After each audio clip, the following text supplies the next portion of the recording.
Friends welcome back to S daily vlogs. అందరు ఎట్లురు మంచిగురా? నేనైతే గిట్లున్నా అంటే ఒక నీ ముఖం చూపివేయండి అక్క అని అంటారేమో. నా ముఖం ఏం చూస్తారులేండి. ఈరోజు వ్లాగ్ ఏంటంటే ఫ్రెండ్స్, ఏం లేదంటే మన వీడియో ఎందుకు తీస్తావు అక్క అంటారేమో. అదేనండి విషయం ఏంటంటే ఫ్రెండ్స్, మా ఇంట్లో రాత్రి అన్నం మిగిలిపోయింది. చలికి అట్లనే తినలేము, పిల్లలకి హస్బెండ్కి అయితే పెట్టలేము. ఏం చేద్దామా అని ఆలోచిస్తుంటే ఇంట్లో నిమ్మకాయ ఉంది. పులిహోర చేద్దామని అనుకున్నా.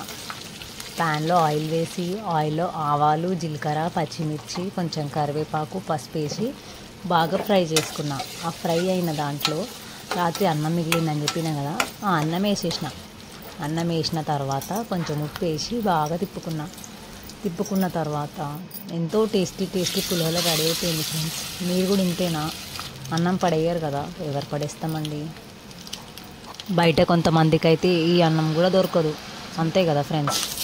మనమైతే పడేయలేము, అందుకని ఇట్లా ట్రై చేసిన. మీరు కూడా అంతేనా? ఇంట్లో అన్నం మిగిలితే ఇట్లనే వేస్తారా? చాలా బాగుంటుందండి, ఒకసారి ట్రై చేసి చూడండి. Thank you for watching. నా ఛానల్ని ఎవరైనా ఫస్ట్ టైం చూస్తున్నట్టయితే లైక్, షేర్, సబ్స్క్రైబ్ చేయండి. థ్యాంక్ యూ ఫ్రెండ్స్, మళ్ళీ ఉంటా.